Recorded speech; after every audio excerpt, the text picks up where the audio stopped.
Capital TV Uttar Pradesh पर किस्सा UP का देख रहे हैं आप। मैं हूं राधिका राज। सुप्रीम कोर्ट ने वंदे मातरम को लेकर दायर याचिका को खारिज कर दिया। शीर्ष अदालत ने साफ कहा कि अगर कोई व्यक्ति ये गीत नहीं गाता तो उसके खिलाफ कोई सजा नहीं हो सकती।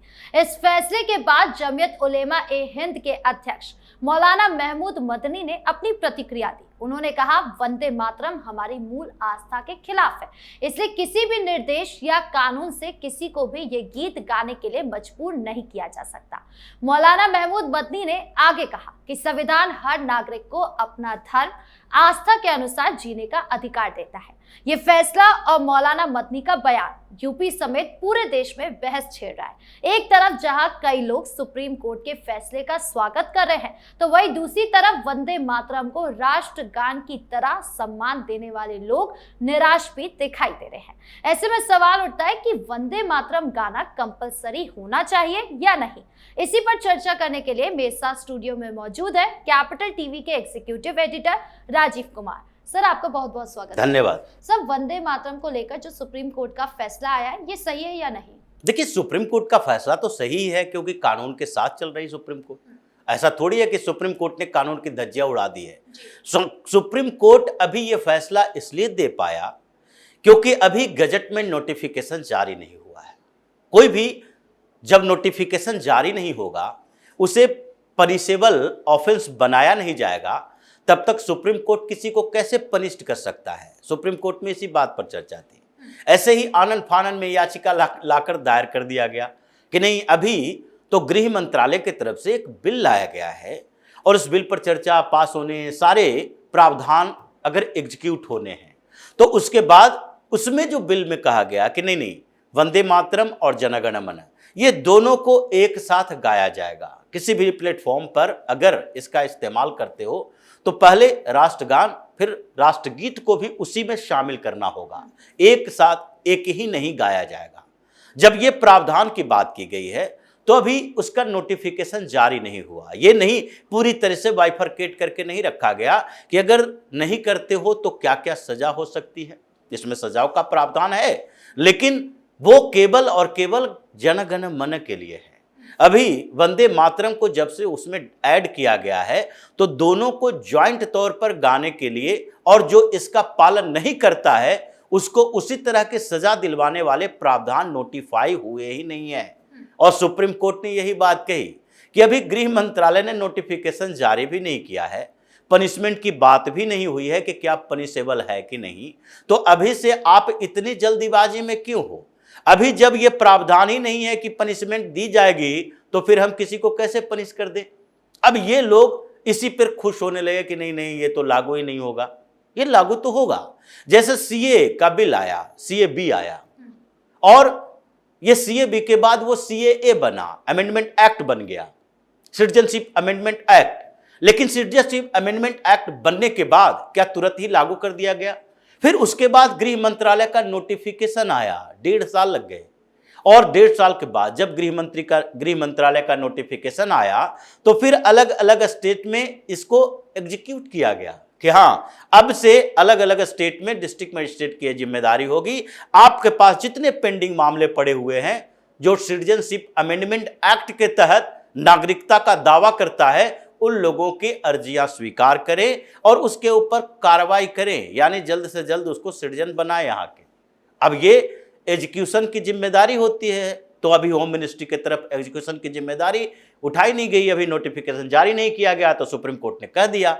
लेकिन क्या मदनी जब नोटिफिकेशन जारी हो जाएगा उसके बाद भी यही बात करेगा? क्या ये लोग ये कहेंगे कि आस्था के साथ खिलवाड़ हो रहा है? कौन सी आस्था? तुम्हारी आस्था ये जो कहते हो कि नहीं नहीं, हम तो अल्लाह के सिवा किसी के सामने सर झुका ही नहीं सकते, तो ये उस समय आप लोगों की आस्थाएं कहाँ गई थी जब सजदा पवोस चलता था? सजदा पवोस ये 2 परंपराएं थी, बलबन ने भी शुरू करवाया था। बलबन जब शासक बना, दिल्ली सल्तनत का शासक, तो उसके बाद कहा सजदा पवोस को इम्प्लीमेंट करो, यानी कि दरबार में जब राजा बैठा रहेगा, सुल्तान बैठा रहेगा, उसके सामने कोई भी आएगा तो साष्टांग प्रणाम करेगा, सर झुकाएगा, सजदा करेगा। ये सजदा तो सिर्फ अल्लाह के सामने करते हैं, तो बादशाह के सामने क्यों कर रहे थे? ये कहा गया कि बादशाह में अल्लाह की का प्रतिबिंब होता है, वो रिप्रेजेंटेटिव है, तो रिप्रेजेंटेटिव है तो सजदा करना पड़ेगा, पैबोस करना पड़ेगा, मतलब पूरी तरह से उनके सामने बिछ जाना पड़ेगा। अभी भी ये परंपराएं जो इन लोगों ने अपनी आस्था से जोड़ लिया है, अगर वैसे व्यक्तियों के पास जाते हैं ये सर क्या पूरे शरीर ही झुका देंगे।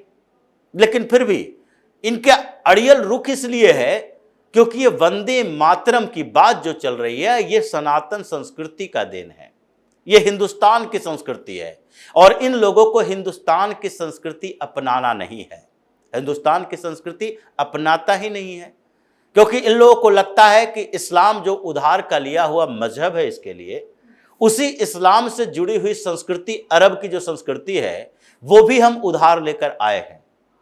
ये पूजा की पद्धति किसी देश की व्यवस्था को परिवर्तित नहीं करता, क्योंकि अगर पूजा आप करते हो, आपके तरीके हो सकते हैं, अलग अलग मजहब के अलग अलग धर्म के तरीके हो सकते हैं, ये उपासना के तरीके अलग हो सकते हैं, लेकिन उपासना के तरीके केवल उसी समय तक निहित होता है जिस समय आप उपासना करते हो। जैसे कि इस्लाम की बात है, इस्लाम में इन लोगों ने भारत में सनातन संस्कृति को चैलेंज किया। ये अगर तरीके इनके अपने हैं, ये अजान देते हैं इसलिए कि लोगों को बताया जा सके कि अब नमाज अदा करने का समय है। ठीक है, नमाज अदा करते हो वो भी सही है, आप 5 बार करते हो 5 बार करो, लेकिन 5 बार अगर 5-5 मिनट के लिए करते हो तो पूरे दिन में अगर 25 मिनट आप उपासना करते हो, आप अजान से लेकर नमाज अदा करते हो, तो 25 मिनट से 1-1.5 घंटा मान लिया जाए, उसके प्रदर्शन के अलावा आपके पूरे दिनचर्या किस पर निर्धारित होती है? आपको इस देश की मिट्टी से जुड़े हुए संस्कृति के साथ रहना है या फिर अपना हाव भाव, खान पीन, रहन सहन सब कुछ बदल देना है, आपको उधार से वहां से लेकर आना है, ये वहीं से करेगा। हमारे यहां व्यवस्था कुछ और रहेगी, पानी रखने के लिए अलग व्यवस्थाएं हैं हमारे यहां, हम जग का इस्तेमाल करते हैं, लोटक का इस्तेमाल करते हैं, तो ये एक वो सुराही नुमा चीजें लेकर आएंगे जो कि अरब में पानी बचाने के लिए इस्तेमाल किया जाता था। वहां अगर टोपी पहनने की बात होती है, ये कोई इस्लाम में ऐसे कोई वेशभूषा धारण करने के लिए हार्डकोर नियम तो है नहीं, तो आप मूछें मुड़वा लोगे, दाढ़ी बढ़ा लोगे क्योंकि कुछ लोग ऐसा करते हैं, तो पूरे दुनिया के मुसलमान क्या वही परंपरा अपनाते हैं? ये तो आपके लिए बाध्यता नहीं है। जैसे सिख धर्म में 5 ककार माने गए हैं, 5 क से आने वाले, केस, कंघी, कच्छा, कठार, कटार, लेकिन इसमें इस्लाम में तो ऐसी व्यवस्था है नहीं कि नहीं आपको इसी तरीके से रहना है। अगर वही तरीका रखते रहना होता तो इस्लामिक कंट्री में जितने देश के प्रधानमंत्री, राष्ट्रपति हैं, वो तो सबका सब क्लीन शेव में रहता है। ये जो पाकिस्तान बनाने वाला मोहम्मद अली जिन्ना, वो तो शेरवानी पहन के क्लीन शेव करके रहता था। और आज भी नवाज शरीफ, शहबाज शरीफ, इमरान खान, वहां का सेना प्रमुख फील्ड मार्शल मुनीर, ये क्या दाढ़ी रखे रहता है, मूछें मुड़ा के रखता है। लेकिन आपको वही तरीके अपनाने हैं, आपको पैजामा टखने के ऊपर पहनना है। पता नहीं ये कौन सी संस्कृति में का ऐसा हो गया।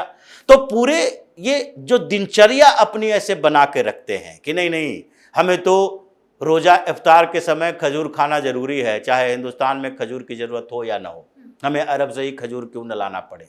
यहाँ पर 100 किस्म के फल फ्रूट्स हैं लेकिन उससे जरूरत नहीं पड़ेगी। तो ये जो आपने मक्का मदीना केंद्रित संस्कृति को हिंदुस्तान में थोपा है, समस्या इसकी यही है कि हमारी आस्था से जुड़ी हुई है। सर, लोग सवाल पूछ रहे हैं कि जन गण मन को तो अपनी जगह मिल गई देश में, लेकिन वंदे मातरम अपना वजूद क्यों नहीं ढूंढ पा रहा है? देखिए, वंदे मातरम ने वजूद ढूंढ लिया, अब कोई सवाल की जरूरत ही नहीं है। जब सरकार ने ये बता दिया, अमेंडमेंट का बिल आ गया, तो उसके बाद वजूद ढूंढने की बात कहां उठती है?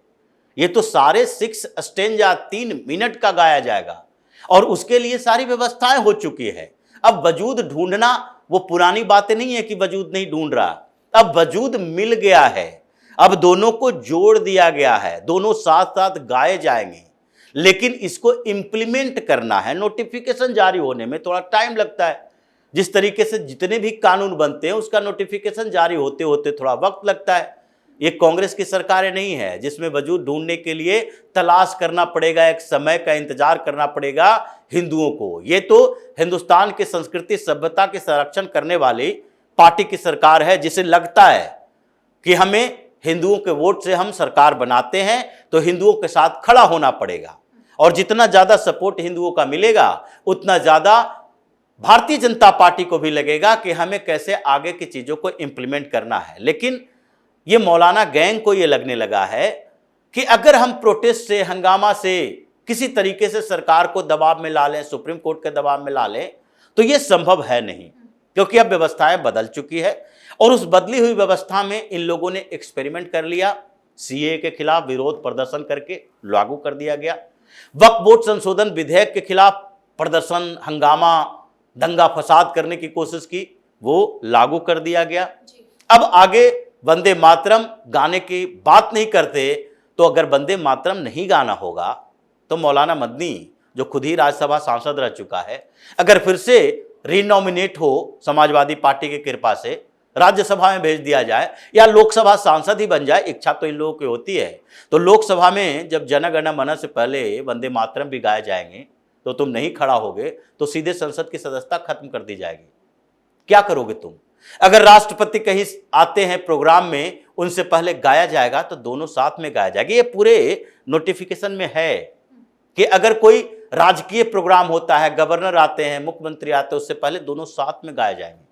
और ये कंडीशन अभी अप्लाई नहीं हुआ है प्राइवेट फॉर्म के लिए। जैसे कुछ दिन के लिए हो गया था वंदे मातरम या जनगण मन, ये गाए जाएंगे सिनेमा हॉलों में, उससे समस्याएं हो रही थी, वो कर दिया गया कि कम्प्लीमेंट्री है, आप चाहो तो बजाओ, नहीं चाहो तो मत बजाओ। इसलिए अलग अलग स्थितियां पैदा होती है कि नहीं बजाया जाता है, भी कहीं बजाया जाता है, कोई राष्ट्रवादी फिल्म रही तो बजा दिया गया। ये जरूरी अब नहीं है, क्योंकि बार बार खड़ा होना पड़ता था, बैठना पड़ता था, अनकंफर्टेबल सिचुएशन है, आप एंटरटेनमेंट करने के लिए गए हुए हो। तो जो व्यवस्थाएं बदलनी थी वो बदल गई।